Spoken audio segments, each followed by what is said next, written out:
Hey, Dan. Mr. John, how are you, buddy? Good. Should we do our little intro just to see what that looks like? Yeah. If you Yeah, guys haven't seen, John made us up a really nice intro. Can you make it? Well, there you go.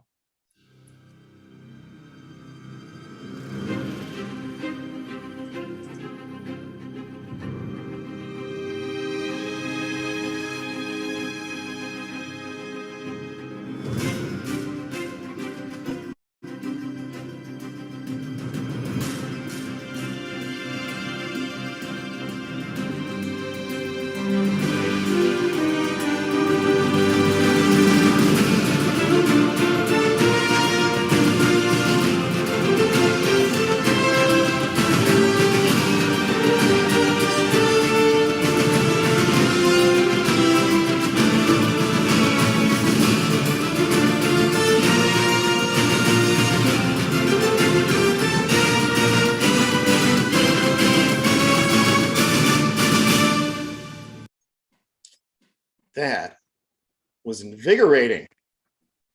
Well, hello, welcome That everybody is to cool. the Factory. This is me, Packer Jack. I'm here with my, I guess, trusted friend, Copper Dan. How are you doing, Dan? I've changed my name to Waldorf. I guess Too that grumpy makes, old man. Grumpy guess that old makes man. one. My name starts with an M then instead. Is that what that is? The Muppets. Statler.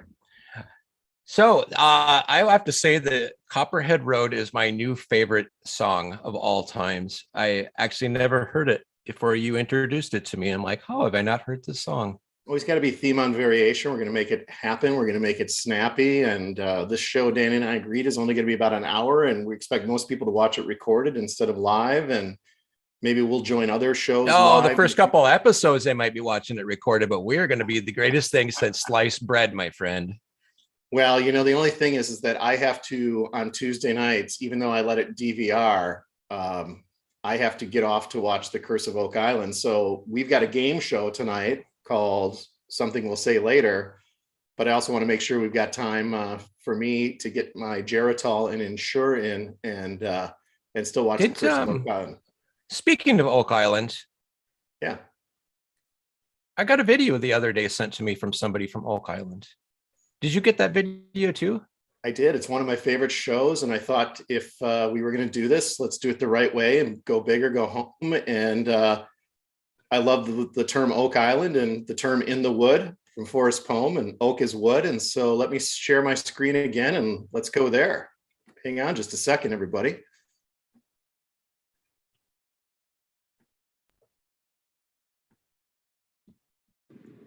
Holy shamoly, Copper Dan and Packer Jack.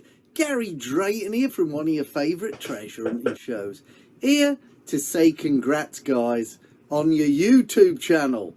That treasure hunting YouTube channel of yours that you do, giving away prizes. You've already raised over $30,000 for kids with cancer. And I got to tell you, you guys are a couple of Bobby Dazzlers and top in my book. You really are a credit to the hobby, and you deserve everything that's going to come your way. I love stories like this, people giving back to the hobby. I do so little, really. Got to be honest, I'm still an hard-working guy. And I'm on the road a heck of a lot. And when I'm not on the road, I'm giving treasure hunting and metal detecting lessons to Oak Island fans. I would say that as far as inspiring people, there's a heck of a lot of people getting into metal detecting because of me, and I am proud of that. And I just know that, part of my job, and it is a job, what I do, is putting a smile on people's faces. Fans of Oak Island, I love, that's my favourite part about being on the show, actually, is the fans. And putting a smile on people's faces. And then when I meet people I get to make the day, and this has made my day. Copper Dan, Packer Jack, you guys. Oh, and I'm a poet, and I didn't know it. All those names rhymed. You guys are a credit, a real credit to the hobby, guys. It's my honour to say that you guys are Bobby Dazzlers, and if I can help in any way, I can. I got a website, GaryDrayton.com. I've got my email address on there, and if you guys need me to sign some stuff and send it to you, I will do that. What a worthy cause. Kids with cancer. I'm a dad. I'm getting the clump just thinking about it. It is a fantastic thing that you guys are doing, and I'm proud of you just as the searching community are. So congratulations, Copper Dan and Packer Jack. I know that your future is so bright, you gotta wear shades. I think it's absolutely amazing what you're doing. So guys, want to wish you all the best in 2022 and in the future, and I am going to check out your YouTube channel, and anyone who else is watching this video, get yourself there, check out the YouTube videos. These guys are doing amazing things. Over $30,000 for kids with cancer.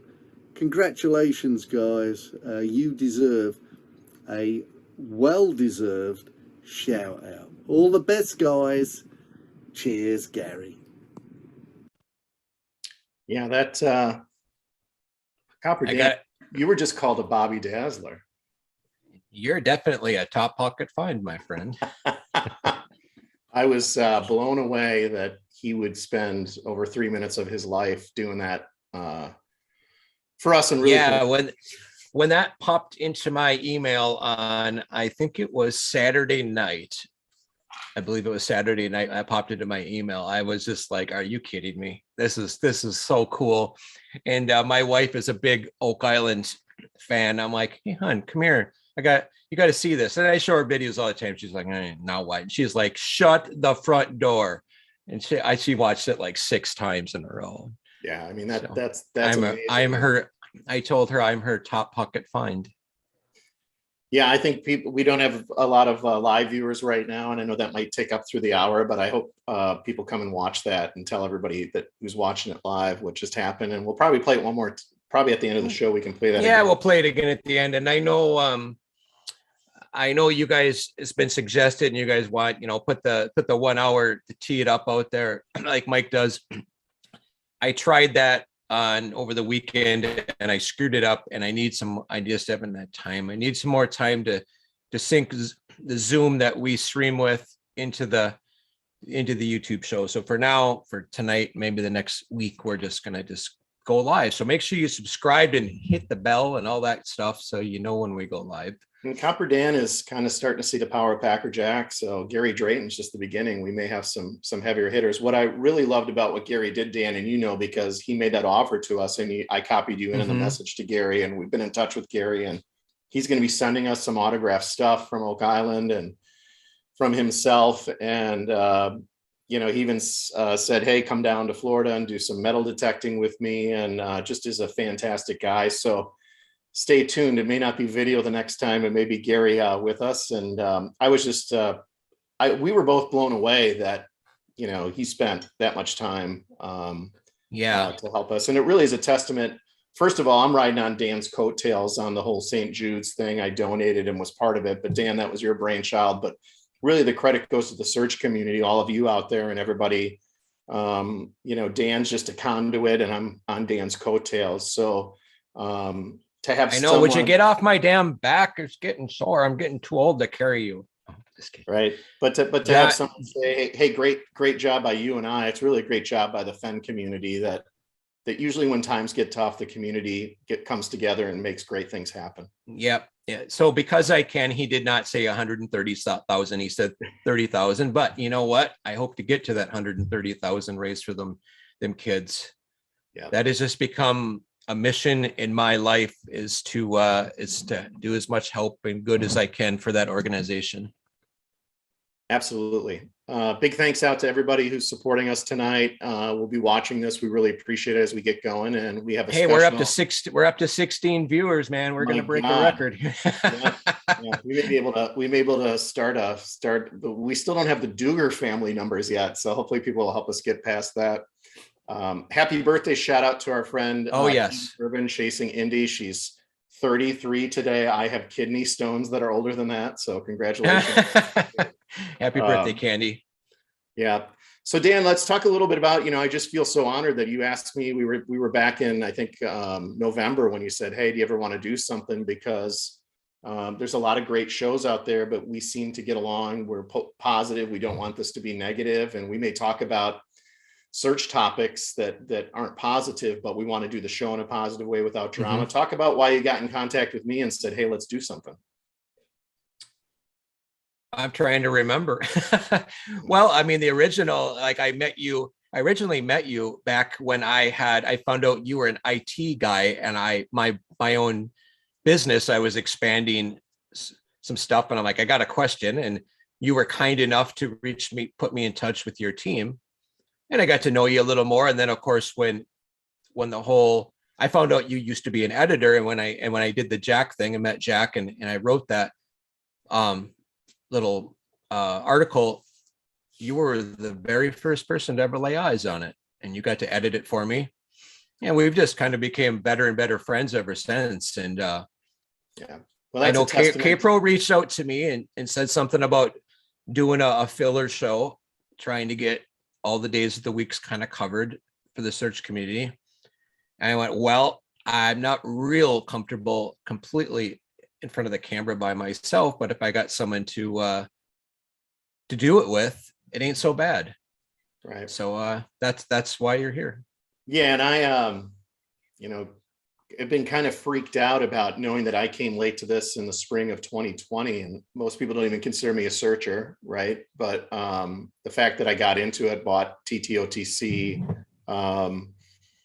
and then the fact that you trusted me, and then we went through the whole entity debacle together. But the one thing that I loved is trust, and I've got that with you, and it's been a positive experience for me. And right now we're probably getting a little boring to everybody, so we've got a new game show, right? That we should maybe launch. What do you think about that? We should tee it up. All right. You know what? Because you know what, John? What? You don't know Jack. Yeah, I did not drink beer with Jack in an airport, I have to admit. So let me see if I can make this work. I'm going to watch chat for a second while you get it kind of teed up. You bet. See if we got any questions. If you guys do have questions, please put at Copperdan Treasure Hunts, or see if you can highlight it in red, or do it, or if you highlight Jack, Packer Jack, or John. All right, Dan, can you see this full screen, since we're about a 10-second delay? So can you see the PowerPoint? I can see the full screen. All right, let me get my cursor back here, and let's start this. You don't know Jack. Each show will invite Jack Stoof to join us. Why will we invite him to join us? Because Copper Dan knows Jack. And so we're going to keep asking him every week to appear with us on the show. But in the meantime, it's going to be a fun segment to learn more about Jack without asking him any solve or chase related questions, unless he volunteers to do so. There is no doxing going on here, and the information, unless Jack gives us fresh content, has been shared elsewhere before on previous shows, websites, books, photos, and other publications. We may revisit some of his emails to searchers or simply ask trivia-related questions like the ones we are about to do to launch this new feature. Just remember, Copper Dan is one of the only searchers that we know of that has sat in an airport and quaffed beer with Jack to get to know him since Forrest entered the chase. He knows Jack, so let's play. You don't know. You don't know Jack. You don't know Jack. Sorry. All right, Copper Dan, you asked the first question. Question number 1, Copper Dan. This is me. When I met Jack in the airport and he told me all 9 clues, just kidding. We did have a couple of beers together. What was the brand of beer that Jack and I drank together that day? Oh, that's a good one. I'm going to play the Jeopardy music for this. So Dan and I are about 10 seconds ahead of you guys. So we're going to let this play for a little while. But this is our game show. What was the actual beer that Dan drank with Jack in the airport? I'm going to let the whole Jeopardy theme song play before I get to the answer. I am watching. I'm watching Paper chat to says this see. should be interesting. I see that. Yep. We can keep going. We're going to give about 10 more seconds. Any answers? Oh, That JK Pioneer. That is incorrect. And Diana W. That is also incorrect. Because I can. That is also incorrect. and I just put the answer up. It's coming up in 3 seconds. 3, 2, 1.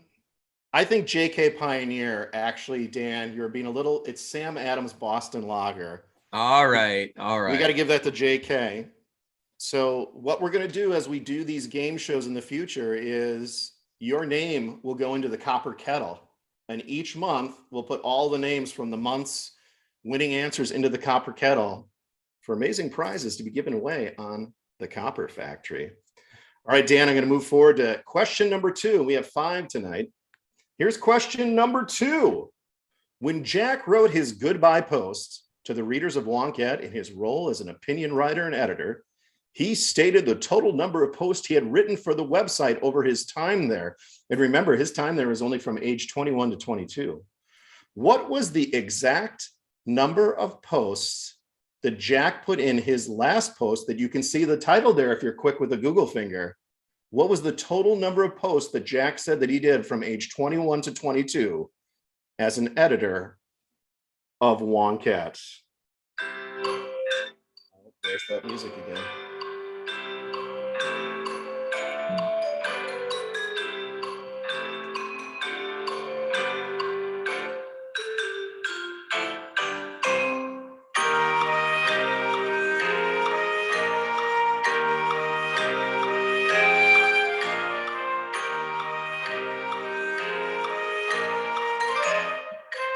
Because I can says 12. 12 is way too low, my friend. And we're going to go about 15 more 42. seconds. 50. We're going to go about 10 more seconds here.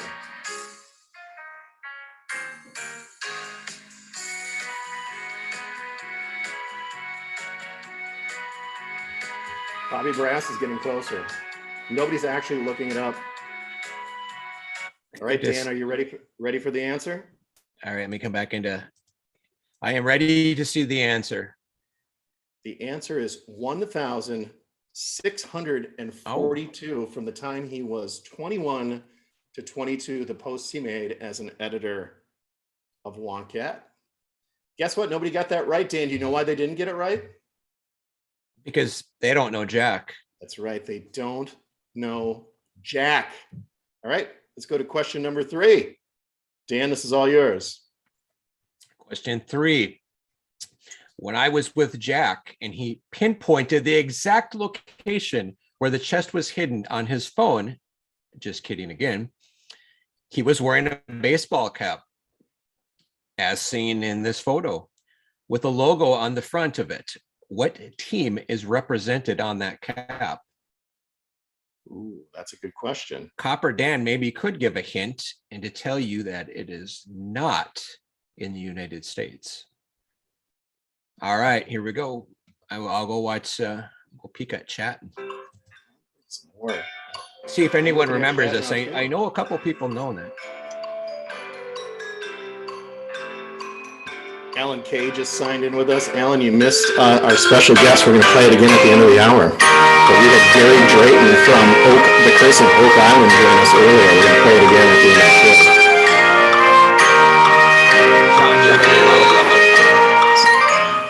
How about now? That's better. When you started talking, it went way up. Okay. All right, let's show the answer. It's the Tokyo Giants. You can see those hats matching with the mascot there. Dan, do you know why nobody got that answer correct? Because you don't know Jack. You don't know Jack. Hey, John, your audio got a little bit messed up. Did you do something? You're kind of I did- scratching. You're kind How of am I doing scratching. now? Am I okay now? No, let's just take 1 second, guys. Just bear with us. This is our first ever show, so we're gonna have a few Ever. hiccups. All good? Now I should- It's really tinny. It's like you're coming through a different microphone for some reason. I don't know what happened. Well, let me try. Better? There you go. Can you- That's All right. All right. We'll do this. All right. So question number 4. When Jack released this is a tough one. When Jack released his YouTube video on cognitive bias on June 27, 2019, he posted a slide that demonstrated that some things are simply coincidence. He displayed a graph of 2 completely unrelated statistics charted to look related. One was the number of letters in the winning words in the Scripps National Spelling Bee. What was the other category compared to this? Here we go. Give everybody about 30 seconds. Oh, it says Bobby said the Giants. Did he say the Tokyo Giants, J.K. Pioneer? That's the question.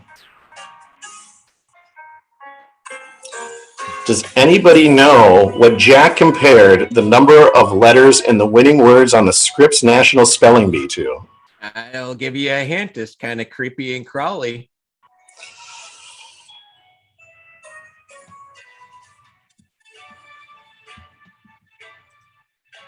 All right, we got about 10 seconds left for answers.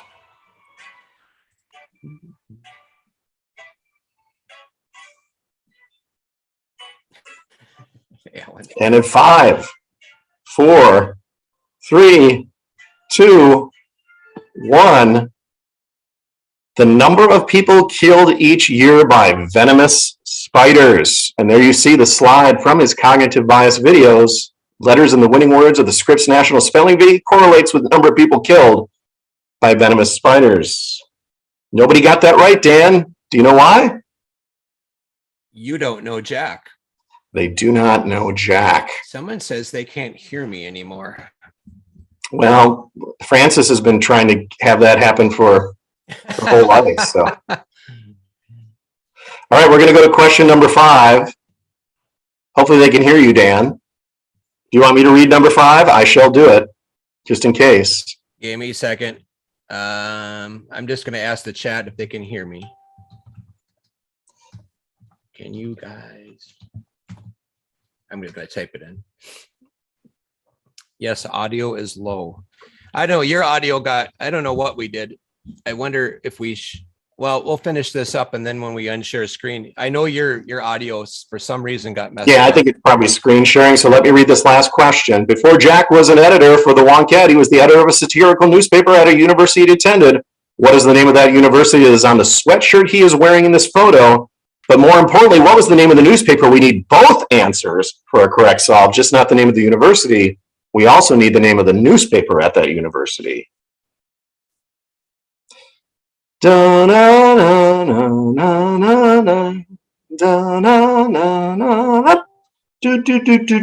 Oh, Georgetown, but that's not the name of the newspaper. We need the name of the newspaper too. Doodly doodly doodly doo. Do, do, do, do, do, do. Nobody's looking it up. We're going to do 10 more seconds. Oh, Hooli says Georgetown, the Onion, so close, but yet so very far away, Hooli. 5, 4, 3, 2, 1. The Georgetown Heckler. And there's that amazingly handsome man, Jack Stoof, wearing that Georgetown sweatshirt. So, ladies and gentlemen, thank you for playing You Don't Know Jack, first edition. We're going to get much better than this. We're going to make sure the audio is balanced. And tune in next week for another riveting episode. And also, we're going to change it up from time to time with live guests, like hopefully Jack, since he has a standing invitation to join us, and ask some You Don't questions about others in the community. But until then, Dan, not very impressive. You met Jack. You had beers with Jack. You know Jack. But what do you have to say about the answers we got tonight? You guys don't know Jack. Oh, that hurts. Oh, and we're back. Yeah, your audio kind of. I wonder what happened to your speaker. I don't know. Maybe I messed it up with the Jeopardy music. It's the ghost of Alec Trebek that came back. I'm going to plug my microphone back in and see if that's better. Let me do that.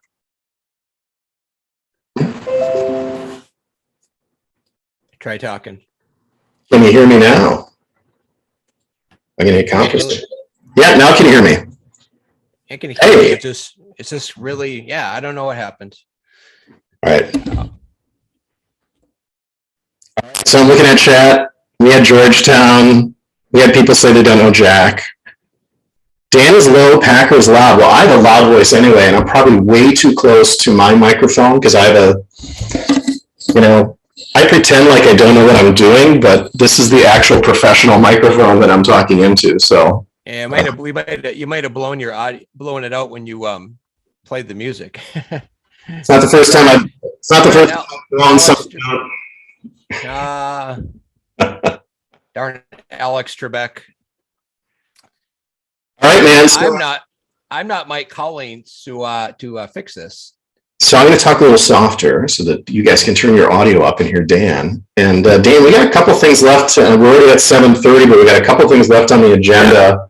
One is that we got to give this little beauty away and do a comment picker with that. So we have that, but I also know you have a few coins left from the Trolls Cash. So do you want to potentially give one of those or two of those away right now? Yeah, I think I can try to figure that out. So, how do we want to give that? So that one that you have to give it away. What I need to do.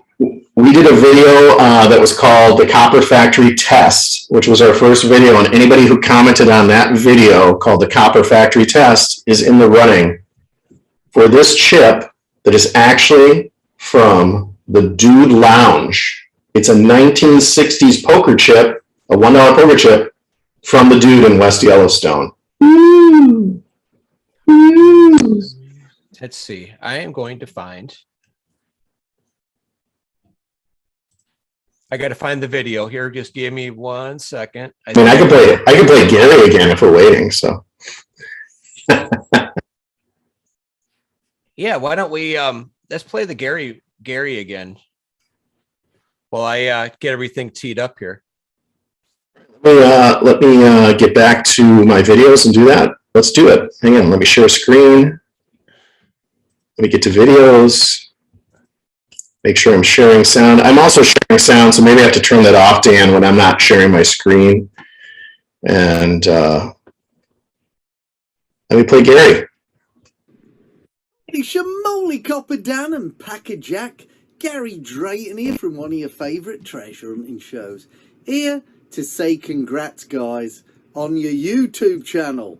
That treasure hunting YouTube channel of yours that you do, giving away prizes. You've already raised over $30,000 for kids with cancer. And I got to tell you, you guys are a couple of Bobby Dazzlers and top pocket finds in my book. You really are a credit to the hobby, and you deserve everything that's going to come your way. I love stories like this, people giving back to the hobby. I do so little, really. Got to be honest, I'm still an hard-working guy, and I'm on the road a heck of a lot. And when I'm not on the road, I'm giving treasure hunting and metal detecting lessons to Oak Island fans. I would say that as far as inspiring people, there's a heck of a lot of people getting into metal detecting because of me, and I am proud of that. And I just know that, part of my job, and it is a job, what I do, is putting a smile on people's faces. Fans of Oak Island, I love. That's my favourite part about being on the show, actually, is the fans and putting a smile on people's faces. And then when I meet people, I get to make the day. And And this has made my day. Copper Dan, Packer Jack, you guys. Oh, and I'm a poet and I didn't know it. All those names rhymed. You guys are a credit, a real credit to the hobby, guys. It's my honor to say that you guys are Bobby Dazzlers. And if I can help in any way, I can. I got a website, GaryDrayton.com. I've got my email address on there. And if you guys need me to sign some stuff and send it to you, I will do that. What a worthy cause. Kids with cancer. I'm a dad. I'm getting the clump just thinking about it. It is a fantastic thing that you guys are doing, and I'm proud of you just as the search community are. So congratulations, Copper Dan and Packer Jack. I know that your future is so bright. You gotta wear shades. I think it's absolutely amazing what you're doing. So guys, want to wish you all the best in 2022 and in the future. And I am going to check out your YouTube channel. And anyone who else is watching this video, get yourself there. Check out the YouTube videos. These guys are doing amazing things. Over $30,000. Kids, congratulations, guys. You deserve a well-deserved shout out. All the best, guys. Cheers, Gary. All right, Dan, hopefully I sound okay. Can you hear me? Tell you what, John, you know, on your screen where your speaker button is, if you click the up arrow and then you can click audio settings, take a look and see what your output level is. Got it. It might have got bumped up somehow. Yeah, let me take it back down. Hey, now you're perfect. There you So go. am I good? All right. Yeah, now you're perfect. See, you just coached me and now I'm perfect. So hey, there I had to channel my inner Mike. yeah, thanks 3D Browns and everybody. And I'm also like plugging in and unplugging mics and playing videos, and this is our first time, but you know. Hey, right on the live show with the Masters, Mike and Capro last night, they had a technical hiccup and couldn't play their videos. So Mike did. Capro did not have the technical. Let's make sure it was Mike, not Capro. Hey, I am ready to. I'm going to share my screen, and I am ready to do comment picker. And this is for, show it again, John. Oh, yeah, we are doing a 1960s poker chip from the Dude Lounge in West Yellowstone. This is an authentic poker chip from the Dude. All right, so I've already got the video in here. We're going to filter duplicate users and 42 unique comments. So yeah, that ain't so bad. That's about the average of what I usually get when I do a giveaway. Thanks, all right. Barry. You ready, John?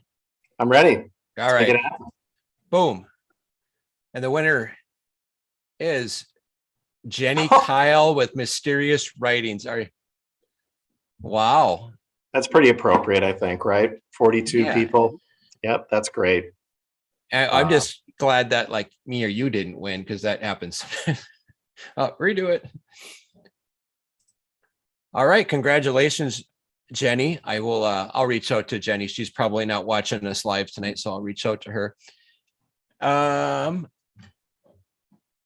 You can if you can chat just for a second, John. I've got a 13-page PowerPoint. I've got ready to go at any point, Dan. But I know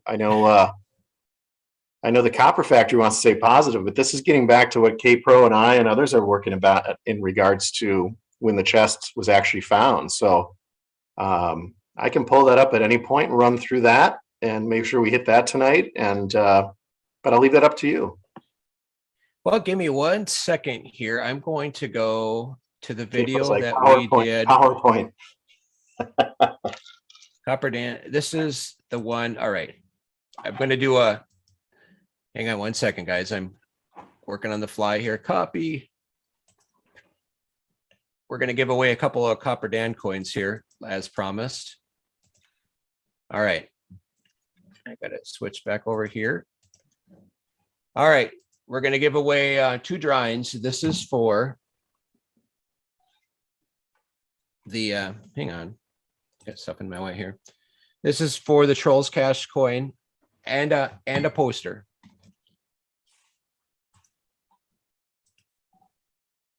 All right. So we're going to do 2 separate ones here as promised. And 12 comments. Guys, you're killing me. You're killing me. That's okay. All right. For the first one, it's going to go to Candy Putman. I know Candy. She was definitely working on my hunt. Congratulations, Candy. You're going to get a signed poster. And if you want another coin, you got it. And we're going to do one more. Benny Bones. I think this might be the second time he won. Man, he's lucky. All right. Congratulations, Candy and Fenny Bones. I will reach out to you guys and get you your signed poster and coin. Awesome. All right, Mr. John, back to you. I'm glad we fixed the audio since you're going to be the one talking, and we got a good 20 minutes left if you want it. So let me see if I can, I'm going to click off share sound because that might have been part of the problem. I'm going to share this PowerPoint and see if I can take it full screen with you guys. There we go. Can you see that, Dan? that looks good. I can see it. So this is a shorter PowerPoint because I've done 3 already in regards to Hey, why John, John, what's that in the lower right? Is that your lunch or something in the bag? no, that's actually the scissors in the bag with the paper towels, supposedly dragon bracelet in it. So that's a good catch there, Copper Dan. I wanted to put this together just because I went back and reread Dan's book, Chasing the Thrill, after I had gone over 800 posts for the Condor 2. Then I did the histograph for that, and then the auction website, and then did a third based off of all the email that Jack had sent to searchers. And I said, well, I'm going to go back and read Dan's book, and I want to read what he quoted Jack saying and what was actually said and how Dan reacted to it in Chasing the Thrill. And again, no one slide in this is like an aha, but when you start to take all this together, again, to me, it was important to just, for my own peace of mind, to kind of close the loop on this, where I am coming to the belief that the chest was located in 2019. So I call it rounding home the 4th corner. And this is the 4th presentation I've done. The first one was the histograph, as I said, of the Condor 2 Reddit posts. The second was the auction website and how it related. The third was Jack's email responses, where I thought there were some slip-ups on his part. And I said, Jack Stoof and the Condor 2 were alter egos, where Jack was trying to play the straight man and the Condor 2 was trying to spike the football. And I think the football actually got lightly spiked to give us enough circumstantial evidence that the chest was actually found in 2019, which is what I call the big lie. So I first want to start off with saying I do think this book is worth reading for those of you that haven't. I think Dan Barbarisi is a great guy. I think he's a straight shooter. He's obviously a talented writer. He's an intelligent guy. He ended up being an NHL fantasy world champion while he was researching and writing the book with his friend Beep. And it was his friend Beep who helped him with the fantasy sports and specifically the NHL fantasy sports that got him interested in the chase and took him on his first boots on the ground before Dan continued on to interview for us, go out with Cynthia, and finally, obviously, get in touch with the finder who was divulged to be Jack that got in touch with him. Dan is a business guy. He wants his books to sell, but he is definitely not into the drama, and he has specifically stayed away from it. So I like Dan a lot more because he's a straight shooter. I think he probably could have sold a lot more books if he had come on with us and really ramped it up and just say, well, you got to read page 73 or page 89 to try to sell more copies. He didn't do that. And then I was lucky enough to have a nice exchange with him. I bought the Kindle version the first day it was available. I had a nice exchange with him, and that's why I have such a high opinion of him. I think he's a genuine guy. And I also, I've been critical of Jack, but I actually want to compliment Jack. I think he chose wisely in engaging Dan Barbarisi, both for the release of his name, his identity, and also Jack's participation in the book. That doesn't mean that it hasn't raised some questions, though. And it'll be interesting, Copper Dan, if we can get Gary Drayton from Oak Island. I haven't reached out to Dan yet, but I wanted us to get this video online so that if Dan or his publicist wanted to see it, that we actually would want to have some questions for him, not questioning what a great guy he is or anything, but with what we've learned since the time that K-Pro and Candy and Greg and others interviewed Dan, if it might be time to bring him back to the Fen community for a quick interview, if he would, if he knows we're going to treat him well and really ask some follow-up questions. Yeah, he would be well treated here, unlike a different channel. So these are passages that I clipped directly from my Kindle, so I don't have the pages, but I clipped these out of Chasing the Thrill. And the first one was, that was the first of 3 trips Stoof would make to Wyoming in 2018, searching the same general spot each time. His initial guess was less than 200 feet from the place. 2 years later, he would eventually retrieve the chest. And I said, interesting choice of words. Why not found the chest? 2 years later, he found the chest. Why the word eventually? And did Jack get to edit this book? I know Dan has said, well, Jack, I shared things with Jack, so on and so forth. I would never accuse Dan of not being genuine in what his editing process is, but it makes me wonder if Jack had control over what was shared in Chasing the Thrill, because again, this one snippet on its own is innocuous, but when you take it into consideration with everything that I've been sharing, K-Pro's been sharing, Ben's been sharing, to me, it just gives more credence that there was this big cover up about actually finding the chest in 2019. So this is another snippet from Chasing the Thrill. As 2019 dawned, he planned his most extensive search yet, a 10-day hunt in June, and this time, nothing would be left to chance. So as 2019 dawned means end of 2018, beginning of 2019. And as my previous PowerPoints have shown, and Ben has talked about, and K-Pro and Candy and others have talked about, Jack kind of knew he was in the right space, but he gets to that point where without giving dates, he talks about, I knew where the spot where Forrest wanted to die was.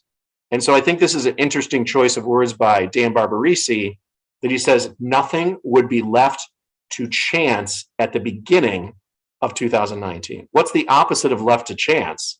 It's certainty. So again, this on its own could be supposition, semantics. But again, as you start to take the totality of this in, going back and reading Chasing the Thrill gave me some aha moments as I went through it. I could be completely wrong. K-Pro, Ben, we could all be completely wrong in this, but I think the preponderance of the fact of it coming out that it was 2019 makes more and more sense. Here's another snippet from Chasing the Thrill. But there was no turning back now, so as any true fen hunter would, he returned to his search area. He won't say exactly when he departed on this trip, which is odd. So Jack is not telling Dan Barbarisi, well, I left this day of whenever. He's keeping these whens confidential.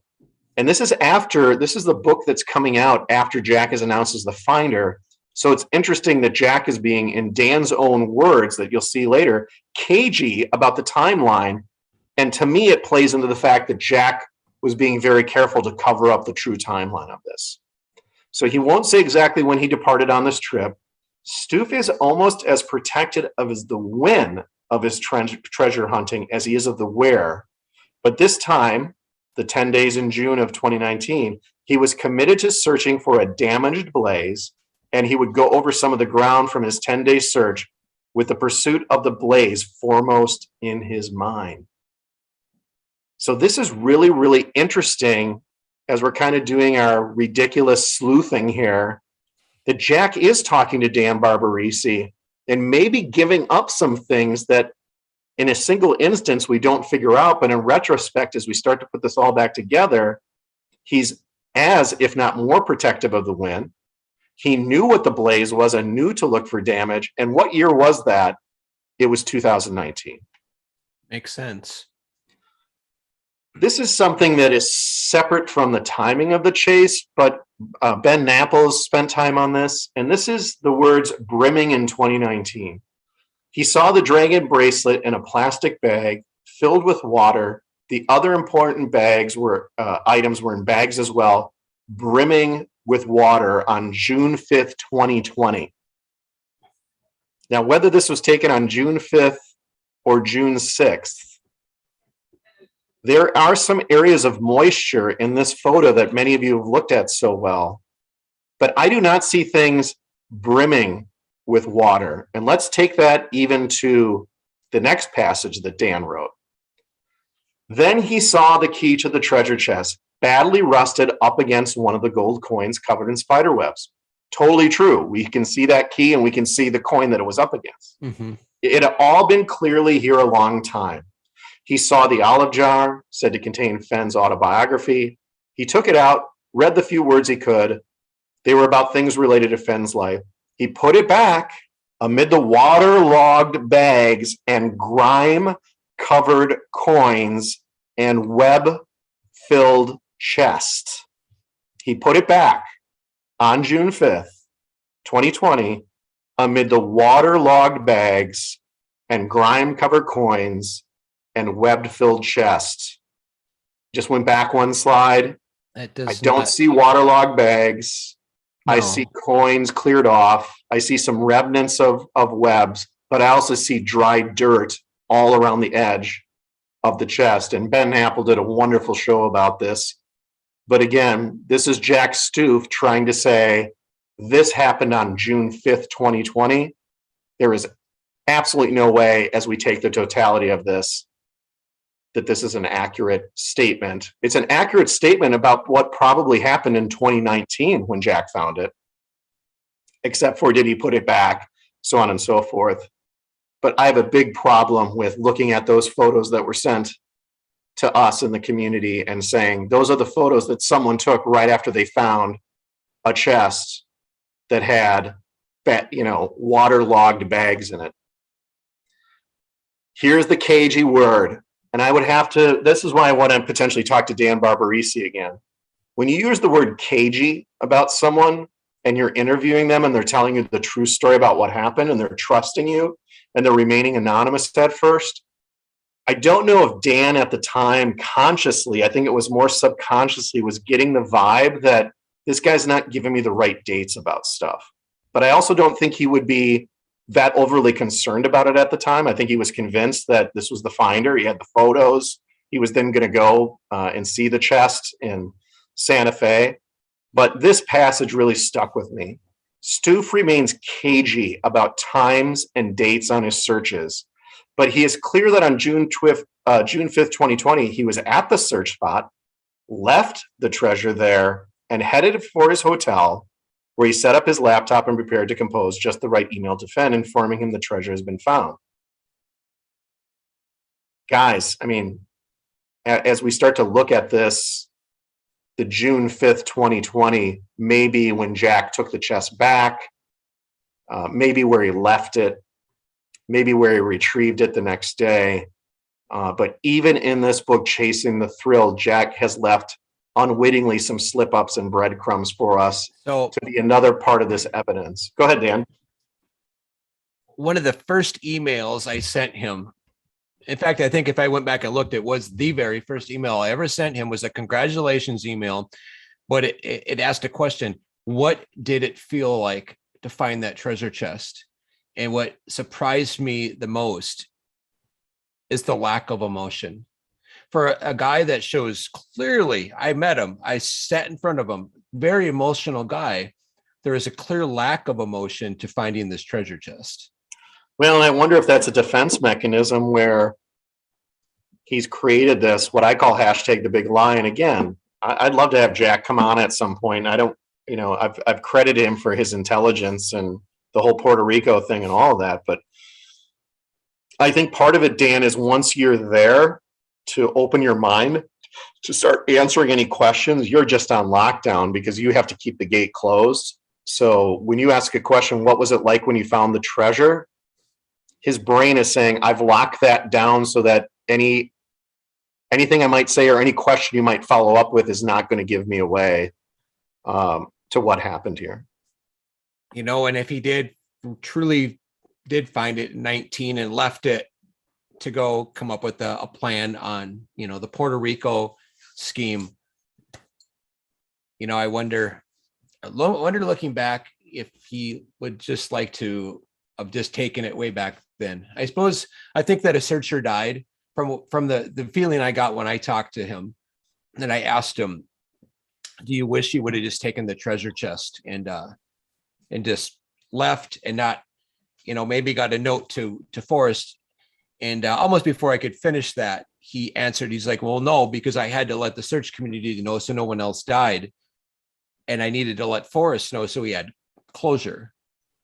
Yeah, I think it was a very disappointing thing for both Jack and Forrest. I think Jack thought he'd go to Puerto Rico, establish the residency, get the tax status changed, whether he was part of the auction website or not, whether he was potentially selling the chest to Forrest or not, whether he was the real finder in possession of it, which I now believe he is, no matter what happened, and that we'll have an auction sometime very, very quickly, that real or not, whether you would eventually be found liable or not, and I don't think Forrest or Jack would have been for the sex and death, it had to weigh terribly heavy on both of their minds if both of them knew that the chest had been located. I actually think for Forrest, it's more on Jack to retrieve it. If he's telling Forrest, I know where it is and I'm going to retrieve it, Forrest is not going to potentially end the chase.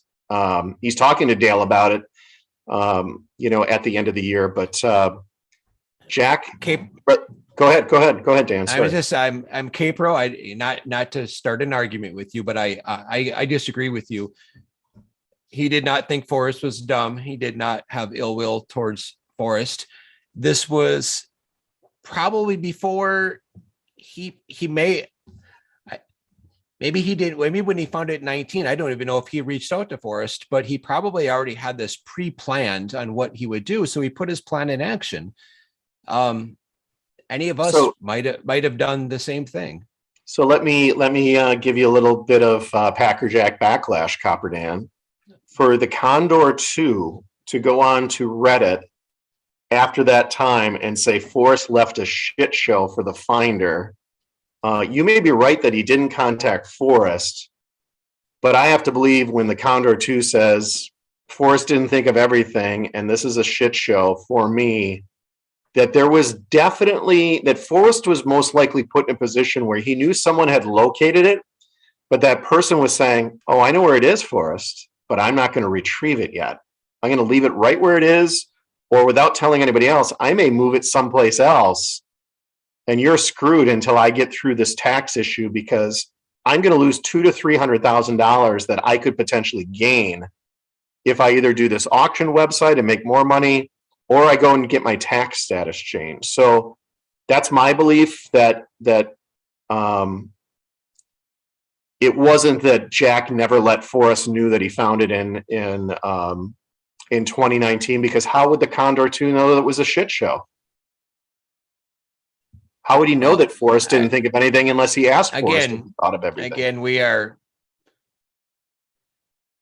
not that I'm arguing against that he's not the Condor 2, but you know.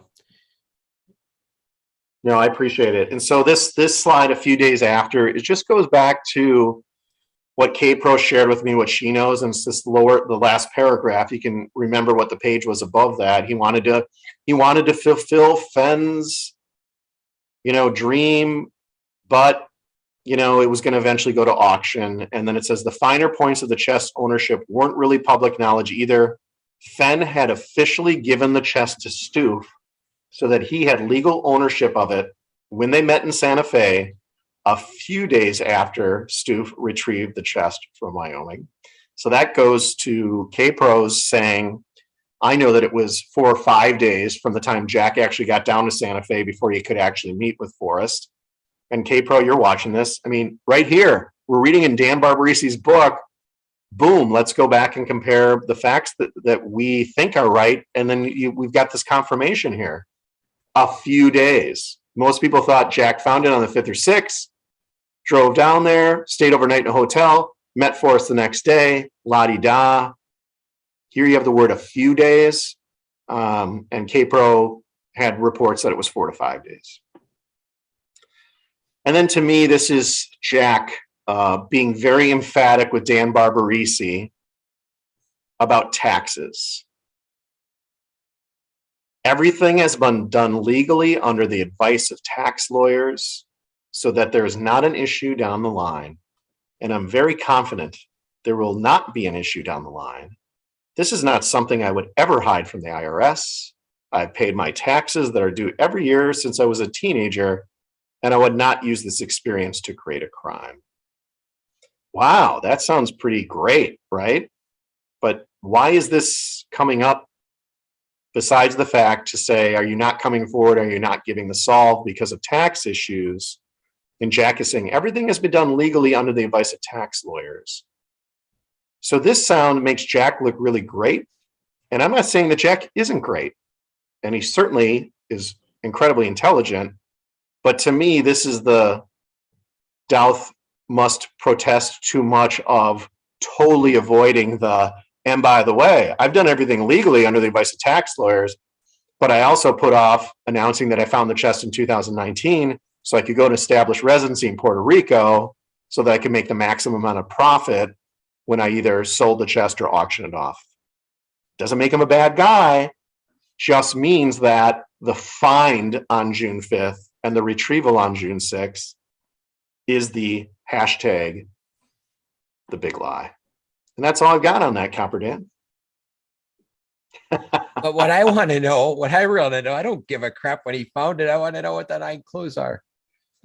Yeah. So what we need to do is we need to get Jack on the show, and we need to know Jack, so we have to end our segment. You don't know Jack. Do you know why? Because you know Jack and I don't know Jack.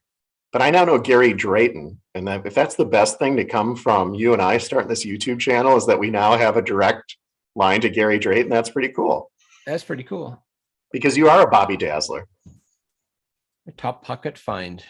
And we are at 8:02, Dan. So we got to keep to our rule of only being on for an hour. And wish Candy a happy birthday. Thanks, K-Pro, for all your support. Thanks, everybody who tuned in tonight. This is our first go around. I hope that people that didn't watch are going to watch the video and go, oh my God, these guys had some really good content. They had fun. They had a game show. They had an international TV star. And they even had a Packer Jack PowerPoint all in 1 hour. All in 1 hour. Wow. And Dan gave away coins. We gave away a dude ship. Just going to get better from here. And Dan, thanks again. Great to be with you. Thank you, all you guys. Look forward to the next Copper Factory. And if you have any suggestions besides me getting my audio correct, I apologize to everybody. We'll work on it. We'll get better. We'll keep this going. Absolutely. All right, guys. I'm going to end it